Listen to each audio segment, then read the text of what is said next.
श्रीगुरुभ्यो नमः। हरिः ओम्।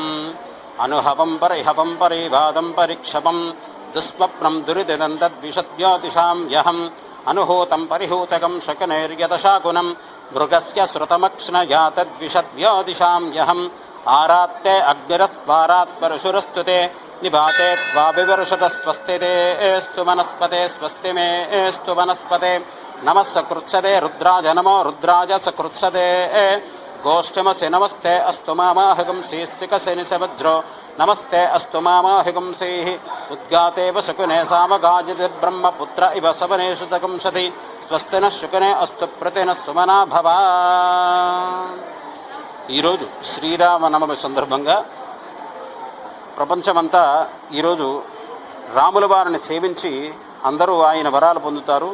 ఎందుకంటే విష్ణుమూర్తి పది అవతారాలలో రామావతారం 7వ అవతారం, అత్యంత గొప్ప అవతారం అది. ఎందుకంటే విష్ణుమూర్తి నరుడుగా 16 గుణములు కలిగిన నరుడుగా భూమి మీదకు ఉద్భవించిన రోజు ఈరోజు కర్కాటక లగ్నమందు 5 గ్రహాల ఉచ్చస్థానంలో ఉండి ఈరోజు శ్రీరాముడు ఉద్భవించాడట. లోక కళ్యాణార్థం మళ్ళా ఎటువంటి దేని గురించి ఉద్భవించాడు? రావణాసురుడు అనేవాడు బ్రహ్మదేవుడికి తపస్సు చేసి ఒక వరం కోరుకుంటాడు. ఏమిటాట వరం?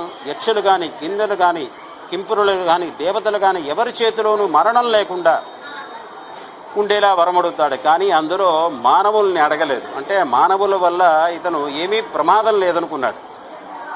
మానవులు నన్నేమీ చెయ్యలేరు, మానవులు శక్తిహీనులు అని అనుకుని ఆయన వరాన్ని అడిగితే ఇది సాక్షాత్తు శ్రీ మహావిష్ణువు ఆ రావణాసురుని సంహరించడానికి భూమి మీద నరుడుగా పుట్టాడు. మళ్ళా నరుడుగా అంటే ఎలాగా? 16 గుణములు సంపూర్ణ గుణములు కలిగిన నరుడుగా పుట్టి ధర్మ మార్గంలో నడిచి ఆ రావణాసుర సంహారం చేసి లోకానికి మేలు చేశాడు. కనుక రామరాజ్యాన్ని స్థాపించాడు. అంటే రామరాజ్యం అంటే ధర్మరాజ్యం, ధర్మమే.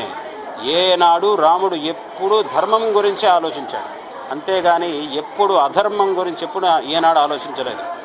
ఆయన బాధపడిన క్షణాలు ఇప్పుడట కేవలం అధర్మాన్ని పట్టుకోవాల్సి వస్తే బాధపడేవాడు. ఆయన బాధపడే సందర్భం కేవలం ఒక్కటే, అధర్మం చెయ్యాలి అనే అవసరం వస్తే బాధపడేవాడు. అంత గొప్పవాడు రాముడు.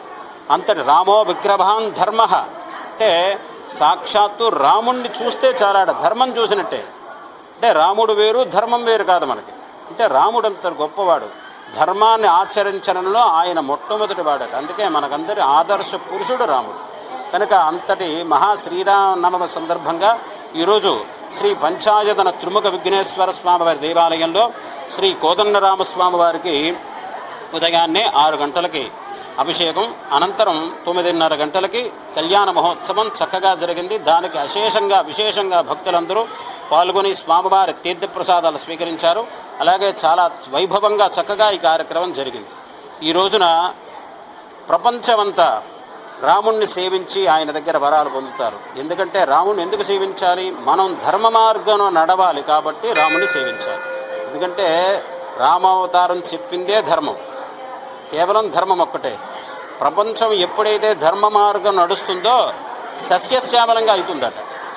అందుకని అందరూ రాముణ్ణి సేవించి ఈ ధర్మ మార్గాన్ని నడవాలని అందరూ ఈరోజు రాముణ్ణి సేవిస్తారు. అలాగే ఈ పంచాయన దేవాలయంలో గొప్పతనం ఏమిటంటే ఇక్కడ ముందుగా గణపతి, తర్వాత ఈశ్వరుడు, తర్వాత పార్వతీదేవి, అలాగే కోదండరామస్వామి పరివారం, అలాగే సూర్యనారాయణమూర్తి, ఈ 5గురు దేవతలు కలిసిన దేవాలయం ఈ పంచార దేవాలయం. ఈ పంచార దేవాలయంలో ఈరోజు శ్రీరామ సందర్భంగా స్వామివారి గీజో కళ్యాణ మహోత్సవ అభిషేకాలు వగైరా జరగడం జరిగింది. ముందుగా అందరికీ శ్రీరామనవమి శుభాకాంక్షలు. సమస్త లోకాలకి ఆది పురుషులైనటువంటి త్రిమూర్తుల వారిలో ఒకరైనటువంటి శ్రీ మహావిష్ణువు మానవావతారంగా ఈ భూమి మీద జన్మించారు. ఆయన జన్మదినాన్ని పురస్కరించుకొని ఈ శ్రీరామనవమి మనం రోజు సీతారాముల కళ్యాణం జరిపించుకుంటూ ఉంటాము.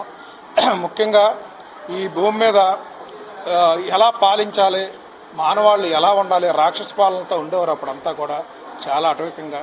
వాళ్ళందరికీ ఒక జ్ఞానోదయం కలిగించాలని చెప్పి శ్రీ మహావిష్ణువు భూమి మీద అవతరించి మానవ రూపంలో చక్కగా ఒక రాజ్యాన్ని రామరాజ్యంగా ఎలా స్థాపించి ఎలా పాలించాలి, తండ్రిగా ఎలా ఉండాలి, ఒక భర్తగా ఎలా ఉండాలి, అదేవిధంగా ఒక తండ్రికి ఇవ్వాల్సిన గౌరవం ఏ విధంగా ఇవ్వాలి, ఈ సొసైటీలో అని చెప్పి ఆ రోజుల్లోనే ఎన్నో లక్షల కోట్ల సంవత్సరాల క్రితమే ఒక చక్కని జ్ఞానోదయాన్ని కలిగించడానికి అవతారం ఎత్తి కలిగించారు. దాన్ని పునరుద్ధరించుకుంటూనే మనం ఈరోజు ఈ శ్రీరామనవమి తలుచుకుంటూ చేస్తున్నాం. అంతేకాకుండా ఈరోజు విశాఖపట్నం నార్త్ భీమిలి 2 కాన్స్టిట్యూన్సీల్లోనే ఉన్నటువంటి ఈ మా దేవాలయం త్రిముఖ విఘ్నేశ్వర పంచాయతీ దేవాలయంలో ఈ కోదండ రామస్వామిని కూడా సుమారు 11 సంవత్సరాల కిందట నేను నెలకొల్పడం జరిగింది. ఈ చుట్టుపక్కల విశాఖపట్నంలో ఉన్న ఇటు నార్త్, ఇటు భీమిలి, సీతంధార, అక్కయ్యపాలెం, ఇలాగ ఎన్జిఓస్ కాలనీ, అభివృద్ధి నగరం, దొండపర్తి, తాడిచెట్లపాలెం, ఇలా ఈ భీముల కాన్స్టిట్యూంట్ అన్నటువంటి కొండవాళ్ళ ప్రాంతం 275 సర్వే నెంబర్లో ఉన్న కాలనీలు అందరూ కూడా మా దేవాలయం చాలా ఎక్కువగా ఇచ్చేసి ఈ అన్ని పూజల్ని, అన్ని పండగల్ని, ముఖ్యంగా ఈ శ్రీరామనవమిని జరుపుకుంటూ ఉంటాం. ఈరోజు ఉదయం నుంచి కూడా రాముల వారికి ఇక్కడ అభిషేకాలు జరిగాయి. అలాగే 10 గంటల నుంచి కూడా ఇక్కడ కళ్యాణం జరిగింది, సీతారాముల కళ్యాణం. ఈ రకం భక్తులంతా కూడా ఇప్పుడు అన్న తీర్థ ప్రసాదాలు తీసుకుంటున్నారు. ఈ కార్యక్రమంలో వివిధ ప్రాంతాల నుంచి వచ్చిన భక్తులందరికీ కూడా మా కమిటీ వాళ్ళు, మేము అందరం, మా అర్చకులు దగ్గరుండి వాళ్ళకి అన్ని విధాలుగా కూడా పూజల్లో అర్చకులు, మిగిలిన ఈ వ్యవహారాలు అన్నింటిలో కూడా మేము దగ్గరుండే అందరికీ అన్నీ చేసుకోవడం జరుగుతుంది. ముఖ్యంగా మా టెంపుల్ తాలూకా డెవలప్మెంట్స్ని దృష్టిలో పెట్టుకొని ఈ మధ్యకాలంలో చాలా దీన్ని ఎక్స్పాండ్ చేయడం జరిగింది. ధ్వజస్తంభం లేదు. 11 ఏళ్ళ నుంచి ఇక్కడ మాకు స్థలం కొంచెం కొండ అడ్డుగా ఉండడం వల్ల ధ్వజస్తంభాన్ని నిర్మించుకోలేకపోయాము. ఇటీవల సింహాచల దేవస్థానం వారిని ఈ టెంపుల్ పర్మిషన్ అడిగి కాస్త అవన్నీ కూడా కొద్దిగా క్లియర్ చేయడం జరిగింది. ధ్వజస్తంభం నిర్మించడానికి ఆల్రెడీ ధ్వజస్తంభానికి కర్ర కూడా సోమంచి చెట్టు దొరకడం జరిగింది. అది రంపచోడవరం అడవుల్లో నుంచి వితిన్ 4 రోజుల్లో మాకు ఇక్కడికి చేరుకునేటట్టుగా ఉంది. అదేవిధంగా ఇక్కడ నవగ్రహాల టెంపుల్లో కూడా మూర్తి గారు ఆల్ ఇండియా రేడియోలో రిటైర్డ్ స్టేషన్ మాస్టర్గా పనిచేసినటువంటి మూర్తి గారు, సిఎంఆర్ పంతులు గారు అంటుంటాం ఇక్కడ అందరూ కూడా. ఆయన నవగ్రహాల గుడిని నిర్మించడానికి ఆయన కంకణం కట్టుకున్నారు. ఈ నవగ్రహాలు ధ్వజస్తంభం వచ్చి టెంపుల్ మేము ఆధ్యాత్మికంగా కూడా బాగా డెవలప్ చేయడానికని మేము అందరం కూడా కమిటీ వాళ్ళు నిర్ణయించుకొని అటువైపుగా అడుగులు వేస్తున్నాం. ఈ కార్యక్రమాలు ఇంకా కూడా చాలా చాలా దిగ్విజయంగా జరగాలంటే భక్తులందరూ కూడా మాకు వచ్చి సహకరించాలని ఈ సందర్భంగా కోరుకుంటున్నాం.